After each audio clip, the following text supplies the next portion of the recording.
Assalamualaikum warahmatullahi ta'ala wabarakatuh. Innal hamdalillah nahmaduhu wa nasta'inuhu wa nastaghfiruh wa na'udzu billahi min shururi anfusina wa min sayyiati a'malina. Man yahdihillahu fala mudilla lahu wa man yudlilhu fala hadiya lahu. Asyhadu an la ilaha illallah wa asyhadu anna Muhammadan abduhu wa rasuluh. Allahumma salli wa sallim mubarak ala Muhammad wa ala alihi wa sahbihi wa man tabi'ahum bi ihsanin ila yaumiddin, amma ba'd. Fa inna asdaqal hadithi kitabullah wa khairal hadi hadi Muhammadin sallallahu alaihi wasallam wa syarral umuri muhdatsatuha wa kullu muhdatsatin bid'ah wa kullu bid'atin dhalalah wa kullu dhalalatin fin nar, atau kama qala an-nabiy sallallahu alaihi wasallam, la nabiyya ba'da. Alhamdulillah, hadirin hadirat rahmat Allah taala sekalian, kita sambung bacaan buku yang dikarang ataupun disusun oleh saya sendiri, iaitu Khurafat, Tahyul dan Mistik di Alam Melayu. Kita di muka surat 82 ya. Dan masih lagi dalam bahagian membincangkan tentang bid'ah, dhalal dan syirik, natijah daripada khurafat, tahyul dan mistik ya. Namun untuk tidak sebab kita lama juga ni cuti ya, lah saya mari sebelum pergi perkampungan sunnah lagi. Perkampungan sunnah bulan lepas, awal bulan ni, awal bulan ke bulan lepas, tak ingat. Jadi adalah baik untuk kita rewind balik sikit lah, recap balik daripada muka surat 80, iaitu penjelasan saya datangkan daripada beberapa orang ulama muktabar tentang pandangan mereka tentang apakah itu bid'ah. Dan kita dah nyatakan terlebih dahulu bahawa pada muka surat sebelum, siapa boleh kaji balik tu, contohnya daripada surah Al-Baqarah ayat 117 dan suratul An'am ayat 101, kalimah badi', Allah Ta'ala guna kalimah badi' untuk menggambarkan ciptaan Allah terhadap langit dan bumi. Jadi badi' di situ kemudian Rasulullah sebut sebagai bid'ah dalam amalan dan seumpamanya itu dalam konteks ayat Quran, bila Allah sebut badi'us samawati wal ardi wa idza qada amran fa innama yaqulu lahu kun fayakun. Allah jualah yang menciptakan. Jadi badi' di situ adalah cipta langit dan bumi dan segala keindahannya, dan apabila dia berkehendak untuk menjadikan sesuatu, maka dia berfirman, dia hanya berfirman kepadanya, jadilah engkau, lalu menjadilah ia. Suratul Baqarah ayat 117. Kemudian dalam surah Al-An'am ayat 101 juga lebih kurang sama. Badi'us samawati wal ardi anna yakunu lahu waladun wa lam takul lahu sahibatun wa khalaqa kulla syai'in wa huwa bikulli syai'in alim. Dialah yang menciptakan langit dan bumi. Bagaimanakah dia mempunyai anak sedang dia tidak mempunyai isteri? Dia pula yang menciptakan tiap-tiap sesuatu, dan dialah yang maha mengetahui akan segala-galanya. Dalam perbincangan panjang, istilah badi' bermaksud Allah Ta'ala mencipta langit dan bumi dalam keadaan tidak ada contoh sebelumnya. Yakni sebelum langit dan bumi yang ada, yang kita tengok hari ni, sebelum dia wujud, tak pernah ada langit dan bumi sebelum itu. Itu maksud badi'. Dicipta daripada tidak ada sesuatu. Tetapi kalau kita tengok ciptaan inovasi, ciptaan manusia, semuanya bermula dengan benda yang dah ada, cuma ditokok tambah, diinovasilah. Kereta dah ada, cuma tukar jadi model lain, body, enjin yang lain, itu saja. Sekarang ni jadi enjin elektrik, dah nak pergi kepada apa lagi ni, baguslah. Jadi bid'ah dalam urusan dunia ni satu benda yang baguslah, selagi mana dia untuk maslahah manusia. Yang sangat ditegah dalam agama adalah bid'ah dalam urusan agama. Bila sebut urusan agama, khususnya pertama dalam urusan usul akidah, dan yang kedua dalam usul ibadah. Di situ dia punya ketegasannya. Tengok apa Ibn Taymiyah rahimahullah kata.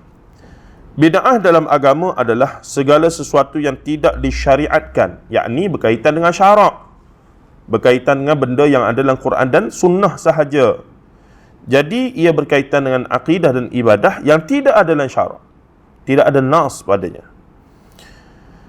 Oleh Allah dan Rasulnya sallallahu alaihi wasallam, yakni yang tidak diperintah baik dalam bentuk perintah wajib maupun anjuran sunat.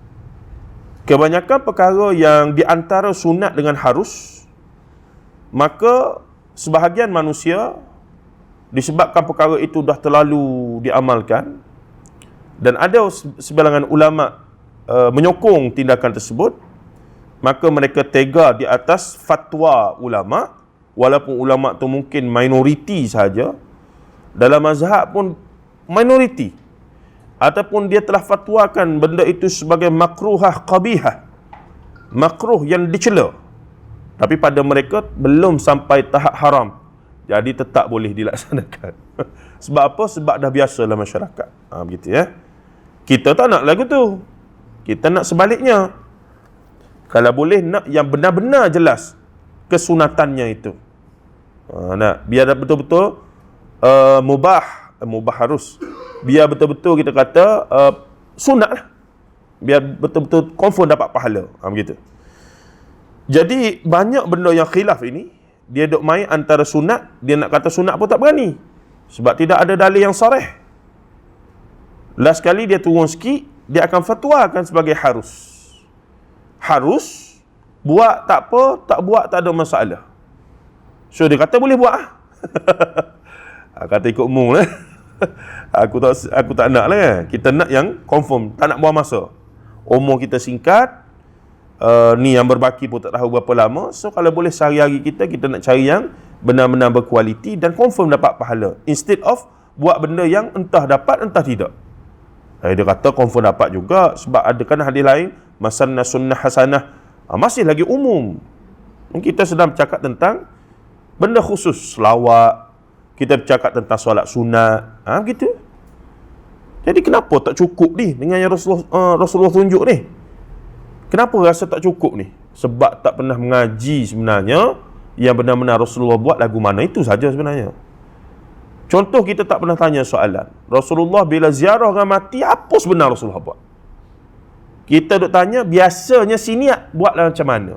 Biasa. Kalau biasa ni, adat lah.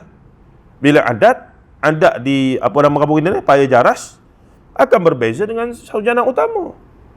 Adat di Selangor akan berbeza dengan Kelantan, sebab dia adat. Dia akan berbeza. Tapi kalau sunnah, gilah ceruk mana dunia pun, sunnah yang sunat hukum biasanya akan sama. Kalau beza pun sikit sangatlah cara faham nas ataupun cara petik nas yang berbeza berikut mazhab itu saja. Tapi nas ni jelas ada. Jadi kalau tanya adat, biasa di sini macam mana? Contohnya apa dia tahnik anak ni. Biasa buat sini, biasa sini kami golek lah. Kalau tak kami golek macam tak sah. Macam tak cukup syarat, dia kata tak sah, tak cukup syarat. Lepas tu kena kami golek juga lah. Itulah afdalnya kami golek lah. Orang masjid surah lapar seumur. Malam-malam lepas isyak lapar, malam-malam lepas subuh lapar. Boleh makan free ni, bukan main lah dia. Begitu. Jadi isunya lapar, bukan lapar suka makan rumah orang. Sebab tu saya kata masalah tahlil, saya tak banyak soal. Saya kata tahlil tu tuan-tuan tanya mufti lah. Kalau mufti sini kata boleh, saya ada pandangan saya lah kata. Dan kalau kena buat juga pun saya ada kaedah saya lah. Tetapi satu benda saya nak tanya, ikhlas jawab, tolonglah jawab ikhlas. Kalau lepas ni saya jemput pergi rumah saya, ada tahlil arwah lah, tapi saya pun cakap dengan terang-terang pada tuan-tuan, minta maaf saya jemput semua gini untuk mendoakan ni apa semua gini. Cuma saya terus terang, saya memang modal tak berapa ada, tidak ada makan disediakan. Lepas makan, boleh ke kedai depan tu makan sendiri, bayar sendiri. Saya nak tanya ikhlas, pergi ke tidak rumah saya? Senyok. Dan saya tanya sungguh ni, pergi ke tidak rumah saya? Sebab niat saya jemput supaya ramai-ramai mendoakan arwah si mati ni. Contoh adik saya kau meninggal gitu, tapi kami tak buat lah sebenarnya kan. Contoh situasinya begitu. Bukan semua orang ada duit ni. Nah, mati mengejut apa semua, bukan orang ada semua duit nak jamu orang makan apa semua. So dia tetap nak lakukan tradisi itu, maka dia sebut begitu lah. Jemput semua datang, cuma saya secara ikhlasnya bagi tahu memang kami tak berkemampuan, arwah pun tak tinggal duit banyak, bahkan kami duk menangguh hutang dia pula ni. Jadi saya jemputlah semua, cuma terus terang sebut tidak ada jamuan apa-apa. Biskut TO pun tak ada. Berat sungguh ni. Saya tanya ikhlas, pergi ke tidak? Senyap. Ni banyak surah masjid sebenarnya. Saya kata bukan saya masalah saya anti tak anti apa semua, itu kita bincang kemudian lah. Saya nak tanya pergi ke tidak. Lepas tu ada pokcik jenis kelakar, tak pergi belakang. Dia duduk belakang, tak pergi. Saya kata, jadi sebenarnya kita pergi tahlil apa semua ni nak apa sebenarnya? Kalau setakat nak mendoakan, sekarang boleh buat Allahumma fillahu warhamhu wa'afi'ufan. Balik rumah teringat Allahumma fillahu, khalas. Jadi sebenarnya nak apa ni? Beri makan rumah orang tu ya. Beri makan free, beri nak makan rumah orang. Tu cerita dia. Tuan-tuan dan puan-puan rahimahullah ta'ala. Baik. Itu diambil dalam fatwa, yakni Majmu' Fatawa lah tu, Ibn Taymiyah, jilid 4, muka surat 107, 108. Kedua, bid'ah ada dua macam. Bid'ah dalam bentuk ucapan dan keyakinan, ucapan dan i'tiqad, dan bid'ah dalam bentuk perbuatan dan ibadah. Vice versa, dua ni dia saling berkait lah. Tak boleh nak kata saya sebut je tapi dalam hati saya lain. Macam orang pergi kubur, duduk doa di kubur lah. Jadi kalau kita tanya dia, tak boleh minta dengan kubur tu? Dia kata, siapa kata minta dengan kubur? Saya tak minta dengan kubur ni, saya minta daripada Allah. Habis yang pergi kubur tu, dia kata sajalah. Nak kubur ni kubur datuk saya, moyang saya. Ni ulama yang mati ni, ulama sini. Jadi kita berdoa situ, apa masalahnya? Rasulullah pun pergi berdoa di kubur. Tengok dia pakai. Nah, Mufti Perlis pun berdoa di kubur. Kita kata betul lah berdoa di kubur tu. Tapi sekarang awak ni bukan setakat berdoa, ada ritual-ritual. Duk berzikirnya, duk berjogetnya, duk bergendangnya, duk berguling-guling di situnya. Dan ini bukan cakap kosong, memang duk ada. Nah, jadi kita kata, tapi setengahnya masih mempertahankan. Dia kata kita berdoa di kubur ni. Kenapa berdoa di kubur, specifically kubur ini? Contoh di Kelantan, kubur Tok Kenali. Anak cucu cicit Tok Kenali tak pernah buat ritual apa-apa di kubur dia tu. Sekarang ni orang luar mari duk buat macam-macam. Semakin ramai ni.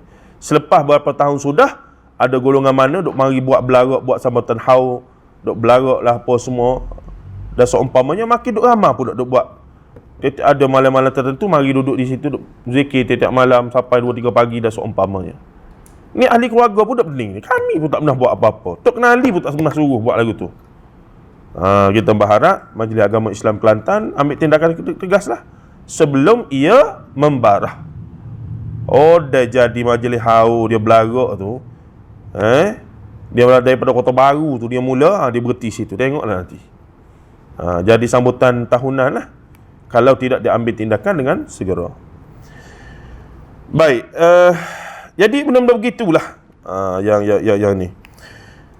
Jadi Syekhul Islam Ibn Taymiyah rahimahullah kata bid'ah ada dua macam. Bid'ah dalam bentuk ucapan dan keyakinan, dan bid'ah dalam bentuk perbuatan dan ibadah, ritual ibadah yakni.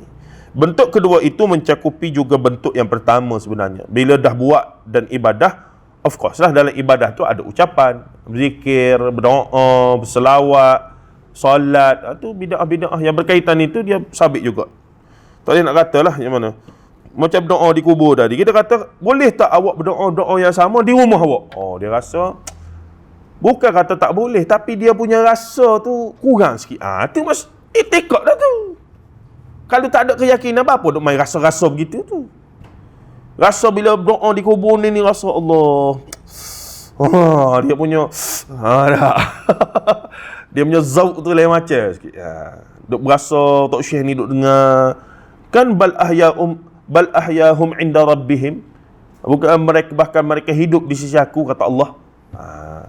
Hidup lagu mana? Dia duk kira hidup itu tangan boleh keluar daripada kubur lah, apa semua. Pelik-pelik lah dia orang ni.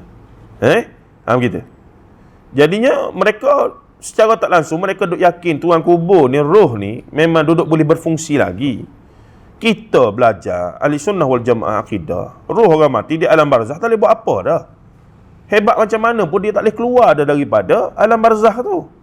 Termasuk roh Rasulullah sallallahu alaihi wasallam berada di Illiyin, wallahu alam di mana Illiyin tertinggi, tempat yang tertinggi di sisi Allah azza wa jalla. Mana wallahu alam. Maka Rasulullah nak dakwah, Rasulullah mari ya qazah jumpa orang ni, tak boleh lah. Gitu. Nah. Ni kita cuba nak menceroboh satu ruang gaib yang memang tak boleh dijelaskan dengan hanya guna akal fikiran. Tak boleh. Baik, kemudiannya dia kata apa sini? Yang seterusnya, bid'ah adalah segala sesuatu yang bertentangan dengan Al-Quran dan Sunnah ataupun ijma' para ulama' salaf berupa ibadah maupun keyakinan seperti pendapat golongan Khawarij. Bid'ah dalam akidah yang terawal adalah golongan Khawarij dan juga golongan Rafidah yang kemudian menjadi Syiah. Rafidah, Rawafid ni golongan yang menentang. Qadariyah, golongan yang sesat dari sudut takdir. Dan juga Jahmiyah. Jahmiyah Qadariyah ni adalah kita kata anak branch kepada pemikiran Mu'tazilah itu sendiri. Khawarij, golongan ekstrim politik yang tidak mahu bersama Muawiyah adapun Sayyidina Ali bin Abi Talib.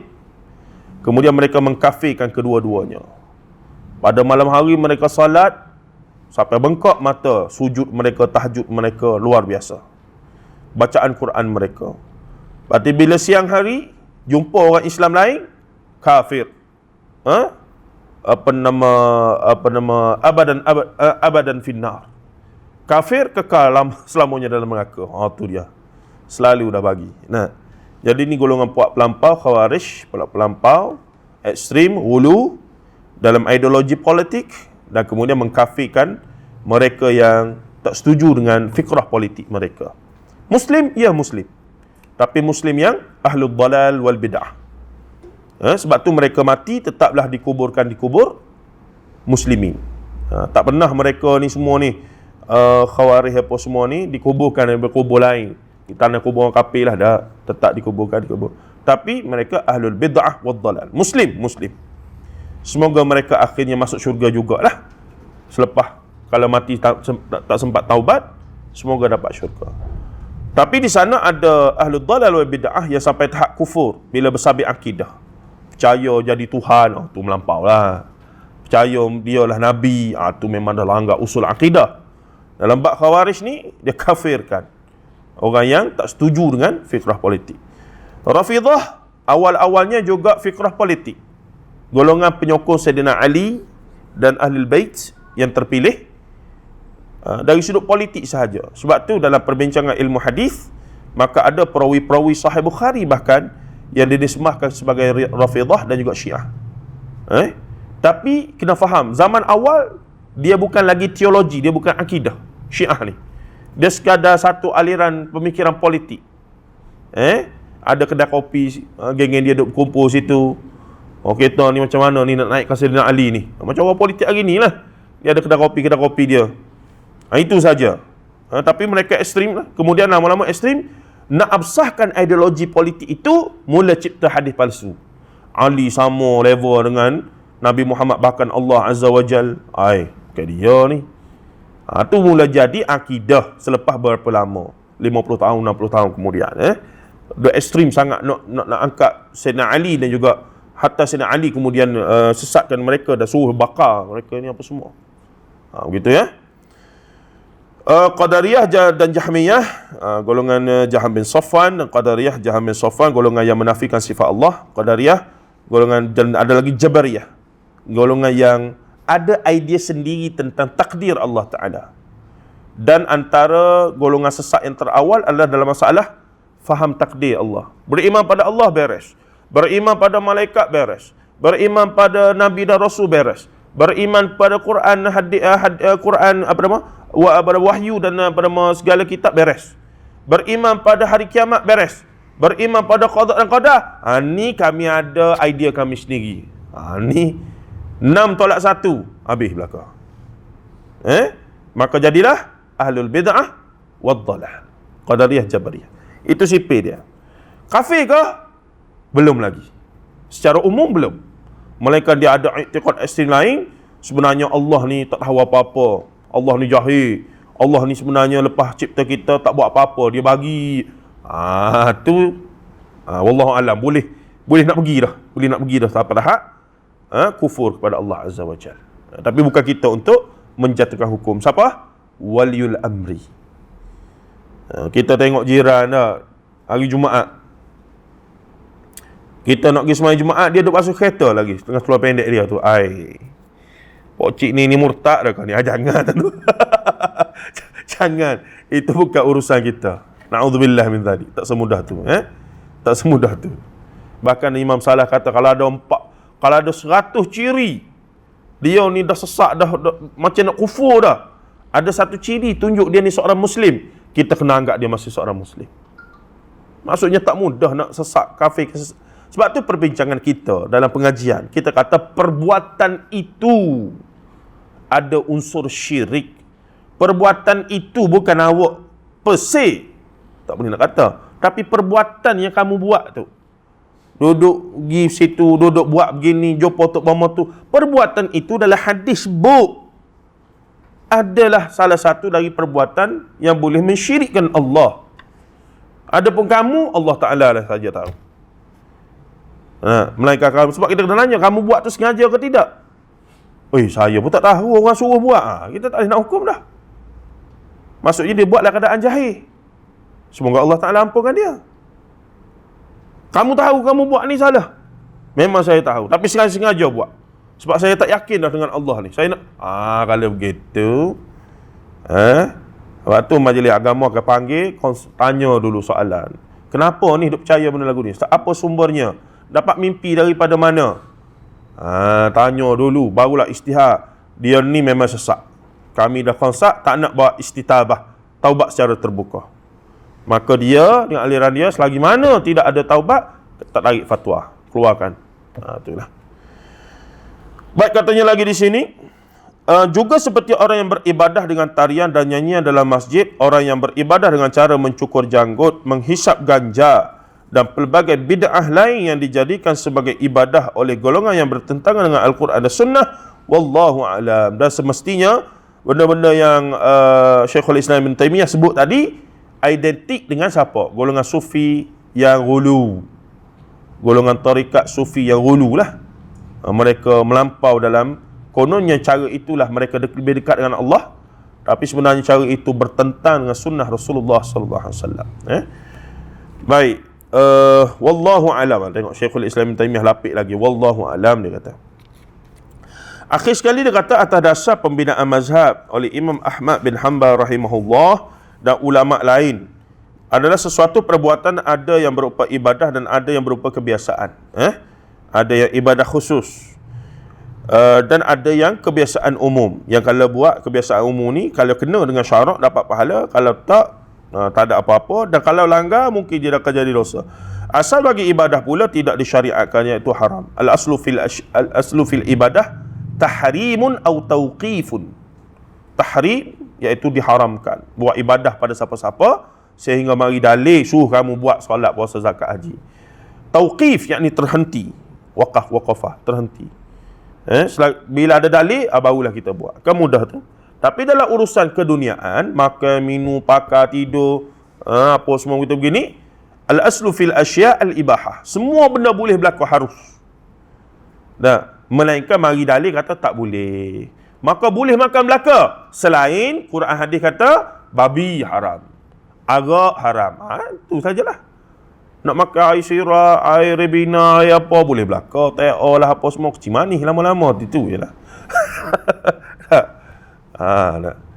Jadi kita kena fahamlah bahawa ia dalam urusan dunia luas, yang haram sikit, tapi dalam urusan ibadah semua haram, melainkan yang wajib buat sikit, dan sunat besar sikit lagi.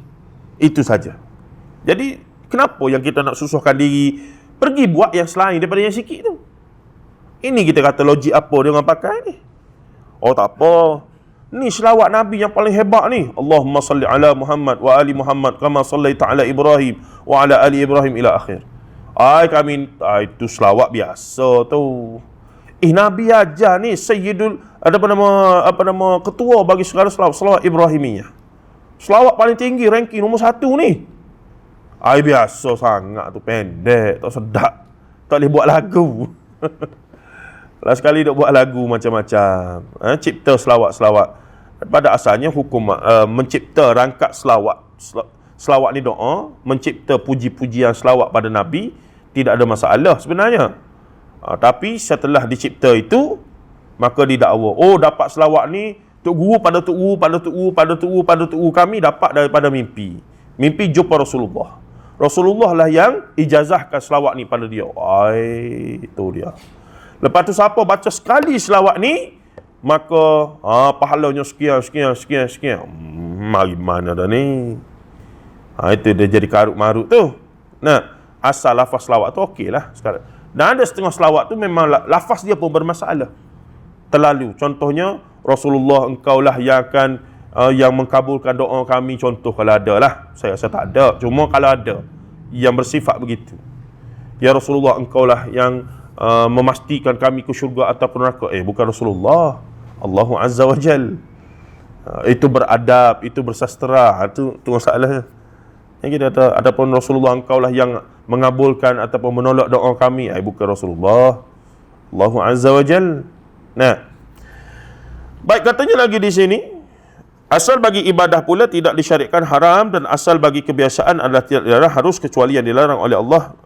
Majmu' Fatawa Ibn Taymiyah jilid 4 muka surat 196. Kemudian Imam Syatibi rahimahullahu taala pula kata, ia adalah satu rekaan dalam agama yang menyerupai syarak dan diniatkan bagi berlebih-lebihan dalam beribadah kepada Allah Subhanahu wa taala.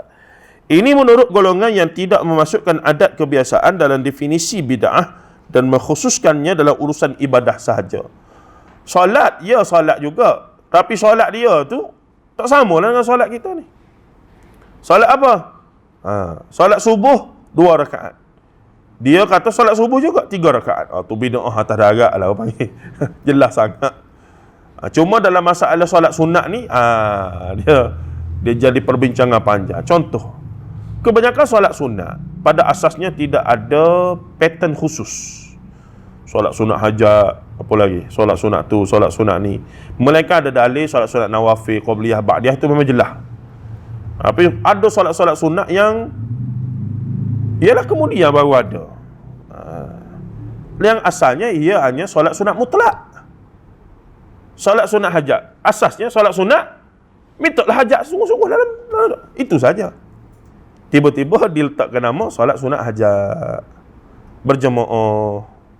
Tak apalah, memang dalam nas ada Rasulullah solat sunat jemaah, jangan-jangan memang ada. Solat duha dalam riwayat Rasulullah dengan seorang budak, dengan seorang wanita tua ya dalam rumah tu. Dan sebab umpamanya, cuma sekarang ada solat sunat yang memang tidak ada secara sarih daripada nas, tapi dikias-kiaskan. Tapi sebagian ulama memang terima, terutamanya ulama mazhab Syafi'i agak terbuka dalam bab ni. Mutaakhir. Termasuklah solat sunat pada menghormat waktu dan seumpamanya itu ijtihad mazhab Syafi'i. Selagi mana kalau kita melihat dia, sebab setiap mazhab ni ada usul mazhab dan memang dia masih lagi berteraskan nas, kita katakan itu ijtihad mereka. Maka tapi kalau kita tak selesa, kita rasa ada pendapat yang lebih kuat, kita boleh beralih pada pendapat lain lah. Itu saja. Cuma dalam masalah solat sunat hajat ni, bukan kita kata tak ada secara total langsung. Dia solat sunat yang kita minta hajat dalam itu saja. Tapi bila letak adanya, bila mazhab Syafi'i mutaakhir meletakkan dan kefahaman mutaakhir meletakkan lafaz niat sebagai salah satu benda yang tu, jadi masalah. Usalli sunnatan hajjati. Jadi bila mari benda tu dah jadi tu jadi tak sedap sikit lah. Sedangkan dalam kitab-kitab mazhab Syafi'i yang awal, lafaz talaffuz niat tu pun tidaklah sebagaimana yang difahami mutaakhir. Niat-niatlah lintasan hati. Berdiri Allahu Akbar. Hati kita tahu nak solat apa-apa settle. Hatta itulah yang disebut dalam kitab-kitab fiqh Syafi'i, termasuk di Nusantara. Tidak ada pun mana-mana kitab fiqh Syafi'i menyebutkan bahawa dalam rukun salat adanya talaffuz bin niyat. Tidak ada. Melafazkan niat. Ya ada niat. So kena beza antara melafazkan dengan niat. Tu. Tapi cara pengajian kita buat sekian lama meletakkan bila bincang bab rukun pertama daripada 13 rukun itu adalah qiyam, kemudian niat, kemudian qiyam itu, niat tu berserta dengan melafazkan. Melafazkan tu pula kaifiyat dia mesti ngam-ngam antara Allah dengan bab. Oh, selesai masalah. Bab ni lah saya duk tengok kesan pada masyarakat besar, tuan-tuan. Besar. Pada orang tuanya, pada budak-budak mudanya, besar. Cukup pelik. Nah. Kita pergi mana? Mekah ke? Jauh sangat. UAE saja. Tengok Bangla ke, tengok apa nama Pakistan ke, Syria ke, Arab mana, Arab Syafi'i sekalipun tak apa. Tengok. Mereka masuk saja, duduk dalam saf. Allahu Akbar. Within second, settle. Masuk sawa matang, pakai kain plekat, kita kain batik, sudah. Masalah selalu astagfirullah, astagfirullah, depan belakang, atas bawah, astagfirullah, astagfirullah. Nak boleh masuk Allahu Akbar. Waktu Allah, astagfirullahalazim. Mujud jadi imam, cuba bayang imam Masjidil Haram tu orang Melayu. Tu imam kapu-kapu kita dulu. Allah, astagfirullah, ma'amuk Allahu Akbar. Bahkan kalau hadis takbir ni, bila imam Allahu Akbar, sebenarnya kita dah boleh Allahu Akbar tu. Bukanlah seiring, tapi tak boleh lintah dia tu. Yang kita duk praktis sekarang, Allahu Akbar, imam habis letak, barulah kita jalan. Itu pun within second, tak apalah 2 saat Allahu Akbar. Kalau ikut hadis sungguh, bila imam istawa tadilu sawu Allah, bila dia Allahu Akbar, kita pun follow tu. Tapi dengan syarat kita tidak mendahului dia. So dia kena cepat. Kalau dia ada Allah duk kau gitu gak, kita pun jadi masalah tu, kita kena tunggu dia dulu tu. Dia berbeza dengan takbir intiqalat. Takbir intiqalat memang kena tunggu dia sudah. Allahu Akbar baru kita gerak. Sami Allahu liman hamidah baru kita gerak. Takbiratul ihram, bila imam takbir, kita pun takbir. Cuma bila saya bincang dengan Ustaz Zulkhairi, yang dia faham takbir tu imam, bila imam dua rakaat, apa dia panggil?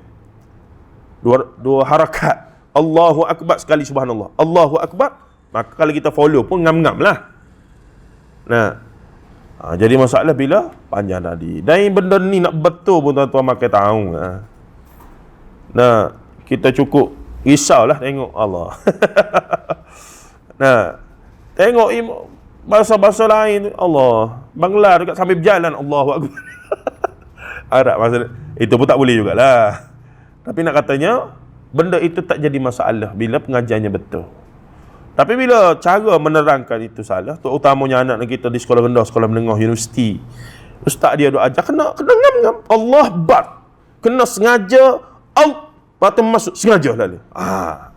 Allahu Akbar tu Allah sengaja. Itu bukan niat, itu membaca perkataan dalam hati.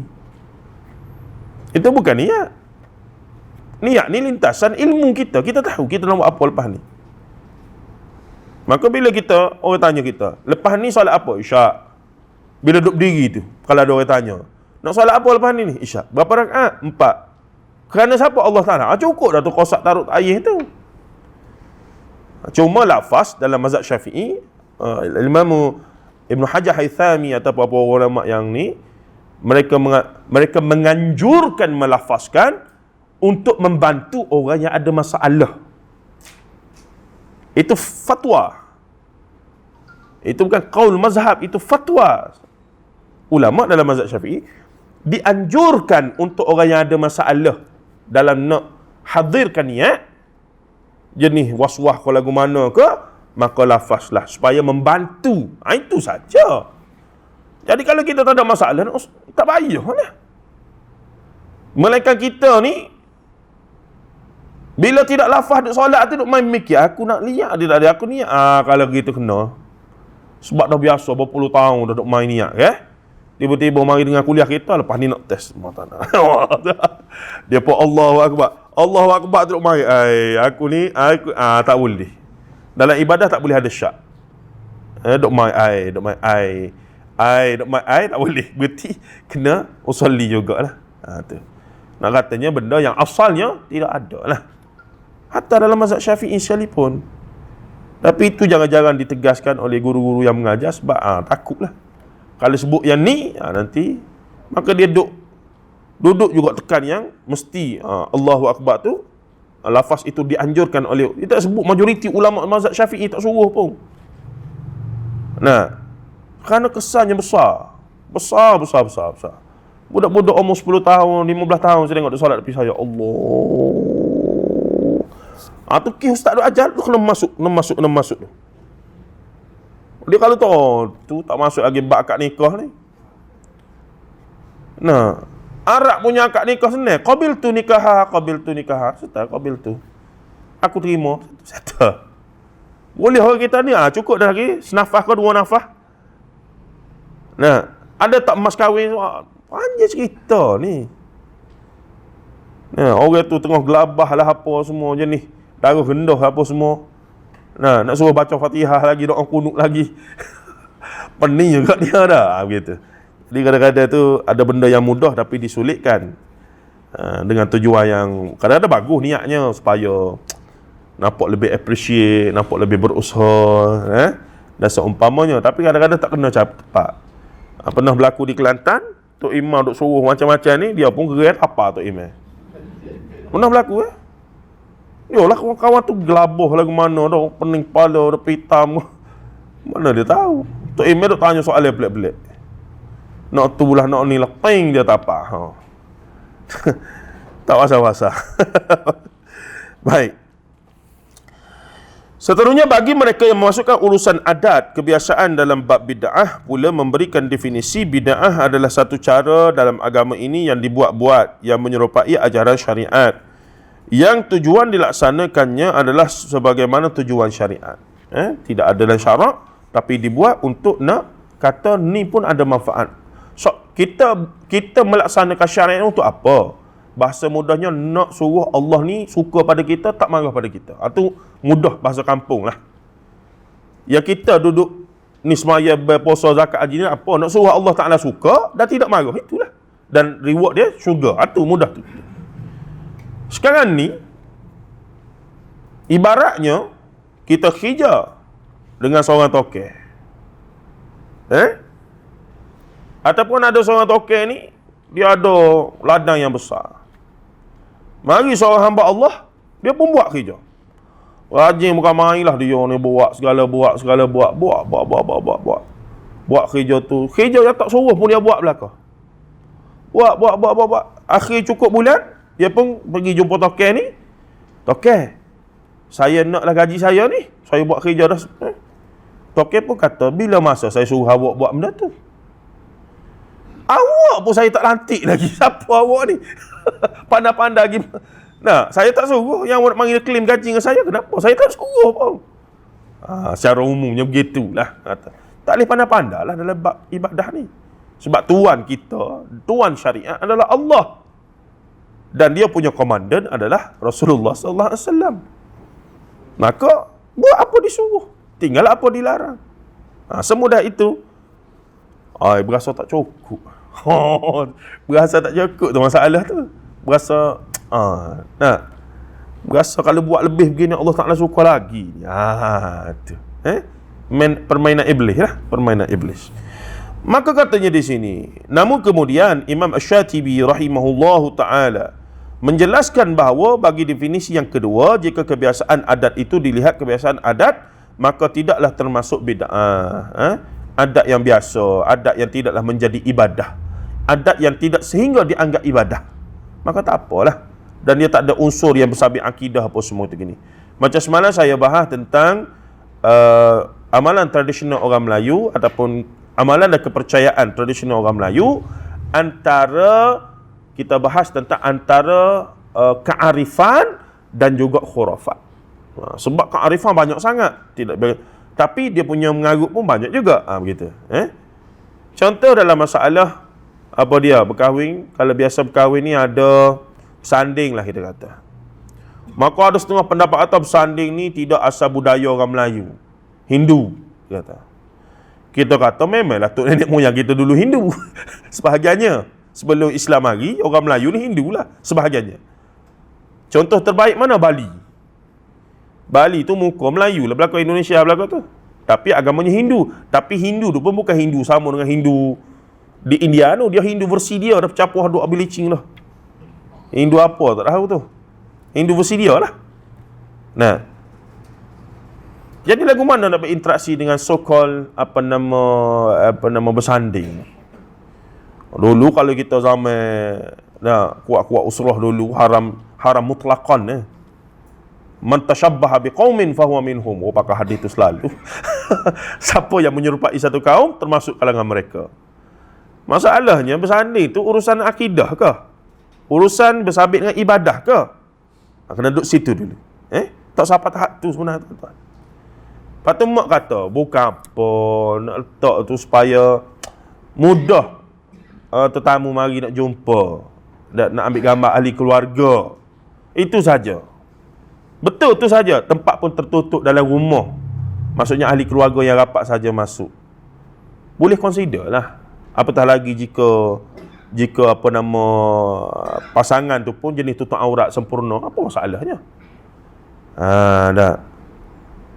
Tapi kalau dia kata kenalah buat, kalau tak buat nanti takut-takut rezeki jadi rezeki jadi payah, tak mahal rezeki nanti. Lepas tu kena buat apa?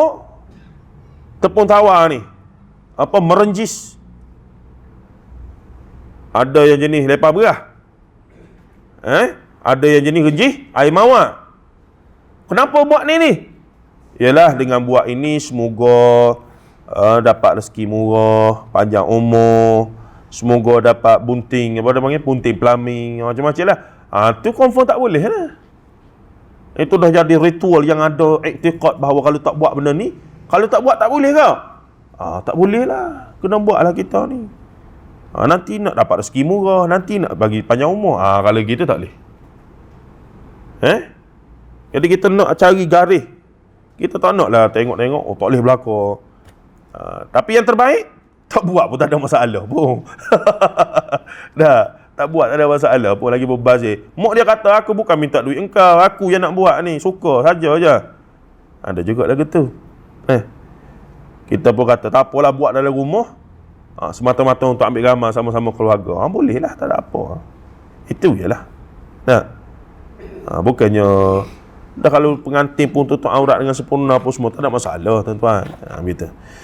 Jadi ini bukan bermaksud kita menggalakkan benda tu. Cuma nak faham kata jangan duduk letak, tak boleh. Semudah itu. Tak boleh. Tak gitu. Syariat Islam ni dia ada ruang lagi. Tapi kalau semua setuju kata, tak payah buatlah, duit pun tak apa ada. Tak ada sponsor ni, tak payahlah. Tak payah buat lagi bagus. Cari kursi-kursi duduk gitu je lah. Ada setengah tu dia cari kursi tapi dia riah-riah diri cantik, okey lah. Sekadar nak duduk ambil gambar, boleh lah. Yang dulu ni bersanding, memang bersanding sungguh. Mari merenjihnya, mari ininya. Kalau orang Jawa tu, dia ada adat mandi apa benda tu, memang berkembar tu, orang duduk tengok semua. Tu pengantin perempuan duduk berkembar, orang duduk mandi tu, orang tengok semua. Tu memang tak payah bersanding, yang tu pun dah haram atas darat dah. Begitu. Baik, katanya lagi di sini. Namun apabila adat itu dibuat dalam keadaan ada unsur i'tiqad dan tata cara semacam ia adalah ibadah, maka ia boleh menjadi bid'ah. Adat ni benar. Dia ada kaedah dia panggil al-adah al-muhakkamah. Adat kebiasaan boleh jadi sumber hukum. Tetapi jika dalam bab itu sudah ada panduan syarak, nas hadis Quran yang jelas, kenapa nak pakai adat lagi? biasanya adat ni benda yang tak ada dalam Quran Sunnah lah. Nah, dan bila bertembung nas Quran Sunnah dengan adat, nak pakai yang mana? Of course lah kita pergi kepada nas lagi. Janganlah kita menangkan adat itu. Nah, baik, katanya di sini Imam Syatibi rahimahullah memberikan contoh adat kebiasaan yang kita bukan yang jika kita bukan Islam pun kita akan buat. Jika Al-Quran dan hadis tidak ajar pun kita akan terlibat dan buat juga. Apa dia? Makan, minum, pakai baju, baju kita punya pakaian tradisional. Kita nak ikut sunnah ni, pakai baju Melayu. Ni tak ikut sunnah. Nak ikut sunnah kena pakai jubah. Kita berkata, jubah bukan sunnah Abu Jahal Lahab.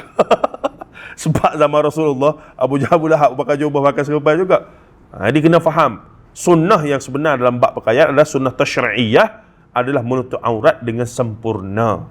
Mu pakai apa material, tak ada masalah, asalkan tutup. Dan dia panggil satu istilah lagi, dia panggil tidak boleh berpakaian dalam keadaan dia panggil apa ya, bukan umum balwa, dia panggil libasus syuhrah.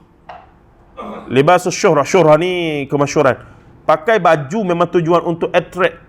Berlain ni orang pakai pelekat belaka, kita pakai lagu ni. Macam yang gitu. Kira-kiranya kita pelik pada orang sokmo lah. Orang pakai begini, dia pakai begitu. Nah, contoh yang terbaik, adat boleh jadi satu ni contoh ya. Kopiah ni tidak sunnah Rasulullah. Rasulullah tak pakai zaman dia ni. Nah, tapi satu masa di belah-belah kampung ni, berkopiah dengan berkain pelikat menjadi lambang orang Islam yang umum lah. Sehingga kalau pergi surau masjid, tak pakai kopiah, tak pakai kain pelikat tu, nak jadi tu imam tu orang tak bagi. Pakai seluar haji macam ni lagi lah, kelaut. Jadi dalam keadaan tu kita ni lagu mana? Kita mengaji, kita tahu dah benda ni tak sampai tahap tu. Kita pergi Mesir tengok zaman-zaman 70-an, 80-an, ulama-ulama dia dah pakai apa? Nektai apa semua dah. Kita kata man tashabbaha biqaumin fahuwa minhum.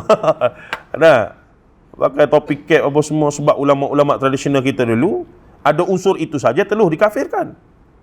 Tegaslah sebab sentimen penjajah apa semua masa tu kan.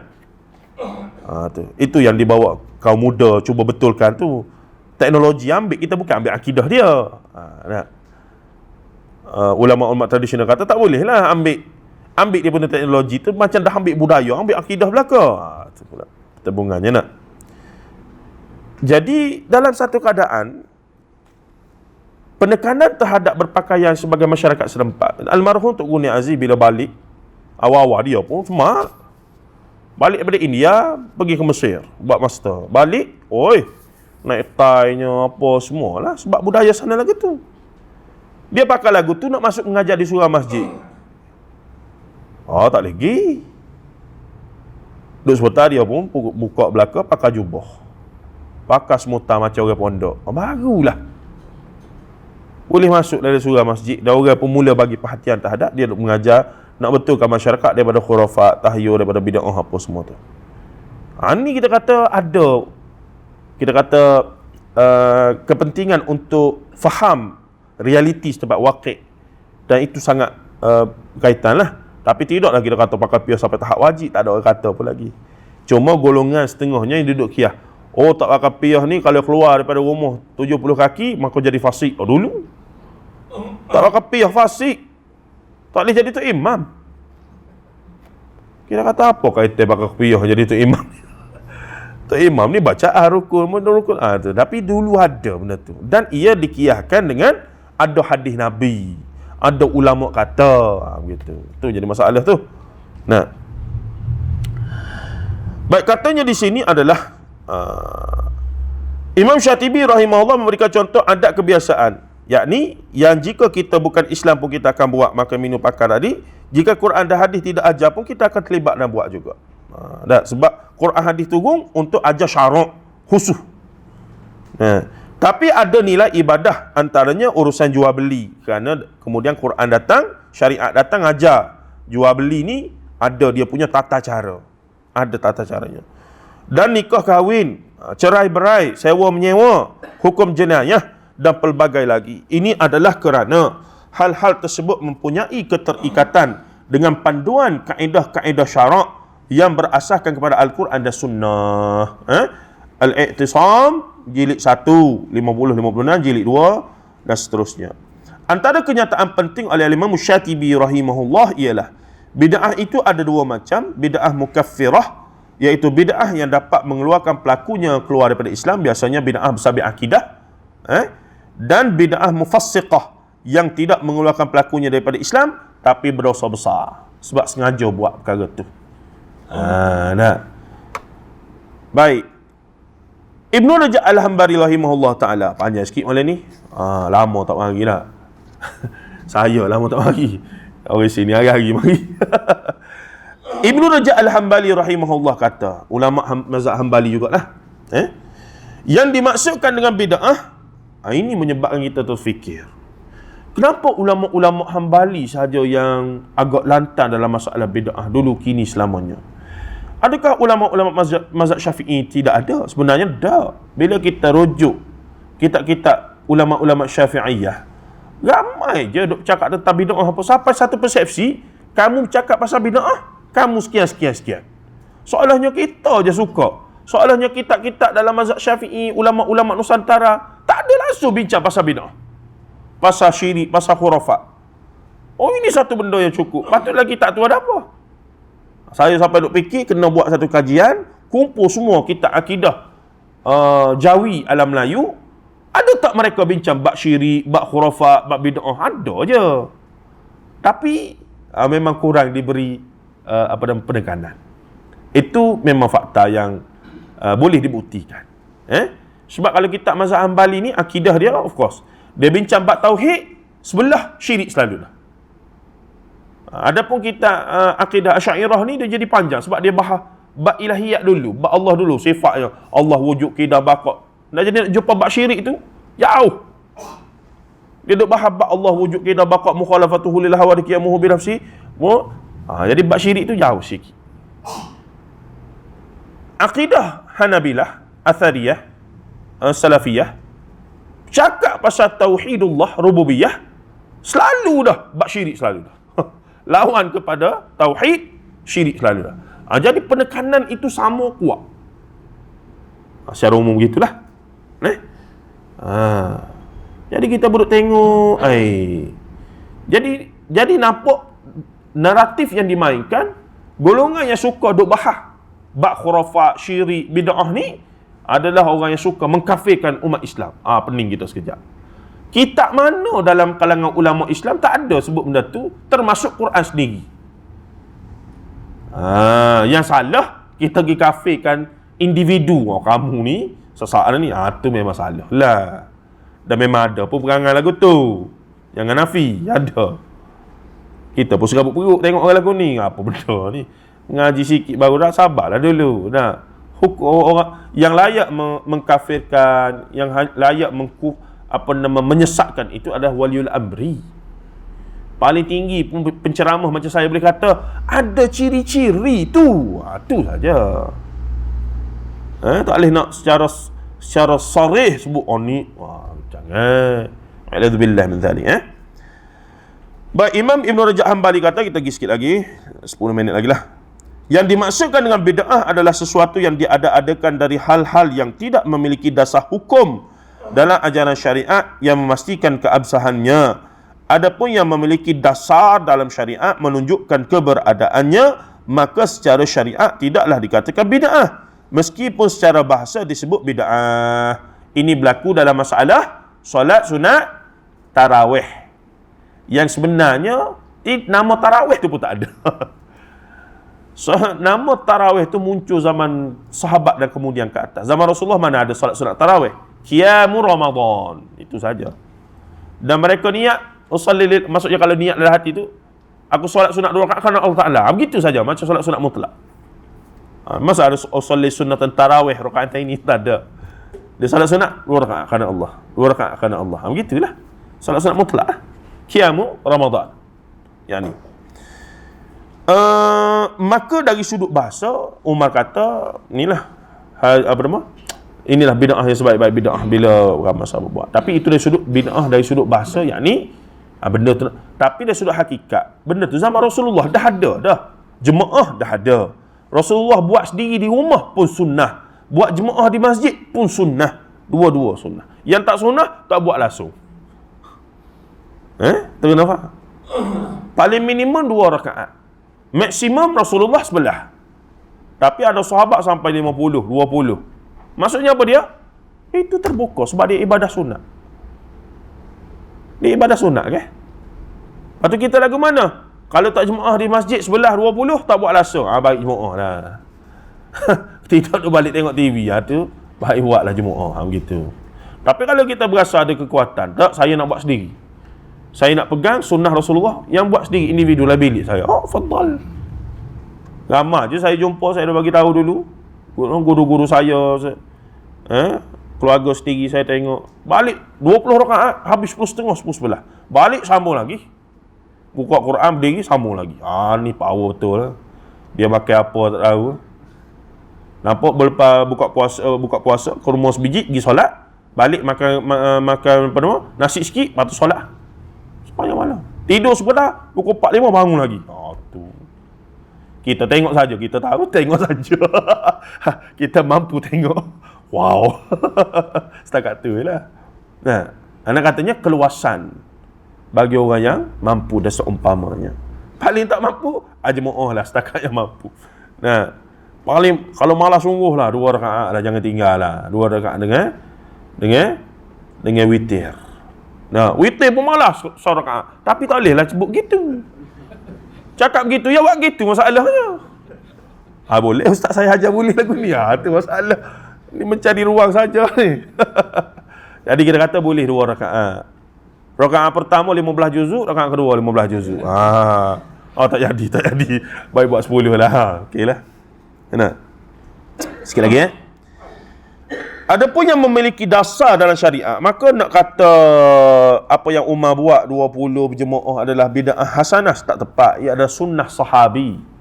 Ini sunnah sahabat. Alaikum bisunnati wa sunnatil khulafa'ir rasyidin min ba'di addu 'alaiha bin nawajis. Alaikum bisunnati wa sunnatil khulafa'ir rasyidin al mahdiyyi min ba'di wa addu 'alaiha bin nawajis. Ke atasmu sunnahku dan sunnah khulafa'ir rasyidin yang mendapat petunjuk yang datang selepas daripada aku, addu 'alaiha bin nawajis, dan gigitlah ia dengan gigi raham. Apa yang Abu Bakar, Umar, Uthman, Ali buat sebenarnya dah ada asah pada zaman Rasul, termasuk tadwinul Quran, jam'ul Quran, apa semua tu. Umar tak buat bid'ah kumpul Quran zaman Uthman, tidak. Kerana Quran sudah ditulis, cuma tidak dikumpulkan jadi satu buku, itu saja. Penulisan sudah ada. Apa bid'ahnya? Kita kena faham. Itu sekadar peralihan yang berlaku untuk menyempurnakan. Jadi nak kata, ni pun bid'ah hasanah yang sekian. Tidak begitu. Baik. Katanya lagi di sini, adapun yang menjadi dasar dalam syariat menunjukkan keberadaan, maka secara syariat tidaklah dikatakan sebagai bid'ah, meskipun secara bahasa disebut bid'ah. Maka setiap orang yang buat sesuatu lalu menisbahkannya kepada ajaran agama, namun tidak memiliki landasan daripada ajaran agama, yang boleh dijadikan sandaran, bererti ia adalah kesesatan dalam agama Islam, berlepas dirilah dan agama Islam berlepas diri daripadanya. Sesat ni kafir ke? Tidak. Sesat belum kafir lagi. Sesat GPS tak jumpa, sesat lah. Nak berhenti sekejap, reset balik, dapat lain elok, baliklah semula ke pangkal jalan. Istighfar, taubat, apa semua. Hatta kalau kafir pun mengucap 2 kalimah syahadah, tajridus syahadah, maka dikiralah masuk Islam balik dengan sebenar-benarnya lah. Dalam perut kita tak tahu melafazkan, dia lafaz lah. Gitu. Maka katanya lagi apa dia? Dalam hal ini keadaan sama sahaja, sama ada dalam perkara berkaitan keyakinan, i'tiqad, yakni akidah, amalan atau ucapan zahir maupun batin. Dia berkait, tak boleh nak kata ya ke tidak ke apa semua, sebab bila mulut buat, maksudnya i'tiqad, macam doa di kubur tadi lah. Kita kata tak boleh minta dengan tuan kubur, adab minta dengan Allah. Kita kata minta dengan Allah, minta di rumah boleh. Dok, kalau di kubur ni dia tak boleh buat apa. Dia berasa Ada sikit. Jadi itu apa benda tu? Itu keyakinan lah. Kalau berdoa di kubur si fulan ni macam boleh. Tambah jadi doa tu jadi mudah Allah Ta'ala makbul. Begitu. Tak sebut lah. Tapi cara dia tu begitu. Kita kata berdoa di rumah lah, berdoa di masjid ke. Nah, bangun tahajud malam-malam. Berasa tak syok, kena di situ juga. Nah. Jadi kita pelik lah, apa lagu tu. Adapun diriwayatkan oleh sebagian ulama salaf yang menganggap baik sebagai perbuatan bid'ah, maka yang dimaksudkan adalah bid'ah dari sudut bahasa, bukan menurut syariat. Contohnya ucapan Umar bin Al-Khattab radhiyallahu anhu ketika beliau mengumpulkan kaum muslimin bagi melaksanakan solat malam, iaitu tarawih, yang dianggap tarawih kemudiannya yang bermaksud tarwihah, iaitu rehat pada bulan Ramadan, yang mengikuti solat imam di masjid. Apabila Umar melihat keadaan tersebut, solat malam berjemaah di masjid dengan jumlah tertentu, maka dia berkata, sebaik-baik bid'ah adalah ini. Maksud Sayyidina Umar adalah perbuatan tersebut, yakni solat malam pada bulan Ramadan secara berjemaah belum pernah dilakukan dengan cara itu sebelumnya. Namun perbuatan tersebut mempunyai landasan syariat yang boleh dijadi sandaran. Kenapa? Memang Rasulullah dah buat, sahabat dah ikut dah dari awal dulu. Mula-mula solat tarawih dah ada. Zaman Rasulullah tu dah ada orang solat jemaah. Bukan tak ada. Cuma jemaah masing-masing. Ni buat sendiri, ada yang buat personal, ada yang buat jemaah sendiri. Jadi sekarang hanya kolektifkan untuk pentadbiran, memudahkan, nak selarah. Itu saja. Jadi bukanlah benda tu daripada tak ada langsung. Ada dah semua. Macam Quran tadi. Quran ni orang ni ada 1 juzuk, orang ni ada 5 juzuk, orang ni ada ni. So sekarang ni bercerai-berai belaka. Jadi pada zaman Abu Bakar, datang sahabat bagi cadangan. Abu Bakar kata, boleh ke buat ni? Rasulullah tak buat ni. Umar berhujah, gini. Uthman, okeylah setuju. Pada zaman Umar bermula, dan akhirnya disempurnakan pada zaman Uthman ibn Affan. Siaplah mushaf Uthmani. Tu. Nah. Okeylah, kita berhenti situ. Satu lagi kita baca, 2 lagi kita baca, sebelum kita berhenti. Antara landasan syariat iaitu nas adalah anjuran dan saranan Rasulullah SAW untuk menghidupkan Ramadan dengan ibadah, ini solat malam, dan menjadi kebiasaan para sahabat pada zaman baginda direkodkan solat malam selepas isyak, sama ada secara berjemaah atau sendirian, sama ada di masjid atau di rumah masing-masing. Baginda sendiri pada permulaan pensyariatan solat malam Ramadan bermula dengan berjemaah dengan sahabat beberapa malam awal sebelum baginda berhenti dan solat sendiri di rumah. Maksudnya solat jemaah juga adalah sunnah, solat sendiri juga adalah sunnah. Masalah kita solat sendiri tak buat langsung, maka berjemaah lah. Itu saja dah. Saya dah. Baiklah buat di masjid. Balik tak ada apa dah. Semangat ni aku nak ikut sunnah yang tu. Balik-balik sadaqallahul azim. Begitu. Baginda berhenti dan solat sendiri. Ini adalah kerana baginda sallallahu alaihi wasallam khawatir solat malam Ramadan akan menjadi syariat yang wajib sehingga umat baginda tidak mampu melakukan. Nota kaki tu hadis yang asal tadi tu. Nanti tengok belakanglah. Kalau jadi wajib solat sunat tarawih, tuan-tuan, tak payah banyak 11 rakaat 10 ya. Berapa ramai lah nanti. Duk berdosa besar sebab tak mampu itu. Tak mampu nak menyempurnakannya lah. Yang buat pun ramai. Yang tak boleh buat lagi ramai. Begitu. Jadi Rasulullah ni nasib baiklah baginda. Pehel sungguh lah kita. Memang lemah iman tu. Hujah ini dimantapkan lagi dengan arahan baginda sallallahu alaihi wasallam melalui hadis Irbad bin Sariyah radhiyallahu anhu untuk umat Islam selepas baginda wafat. Baginda menyuruh sahabat menuruti akan sunnah khulafa ar-rasyidin yang saya bacakan tadi, alaikum bisunnati wa sunnatil khulafa ar-rasyidin al-mahdi min ba'di addu 'alaiha bin nawajih tu. Maka sahabat menuruti akan sunnah khulafa ar-rasyidin yang mendapat petunjuk selepas baginda, dan takrir apa dia? Perakuan. Takrir Amirul Mukminin Umar bin Khattab radhiyallahu anhu terhadap salat tarawih berjamaah adalah termasuk sunnah khulafa ar-rasyidin, lebih tepatnya bukanlah bid'ah hasanah. Begitulah di situ ya. Baik, insya-Allah pada sesi seterusnya bila lusa kita akan masuk satu lagi karya dalam bahasa Melayu menarik oleh Profesor Datuk Paduka Dr. Jawi Dakir dan Dr. Wan Awang Wan Ali. Dan ini diterbitkan oleh DBP. Menarik dia antara buku bahasa Melayu yang lengkap membincangkan tentang bid'ah dalam amalan masyarakat Melayu. Bid'ah saja dia orang ni. Tak apa.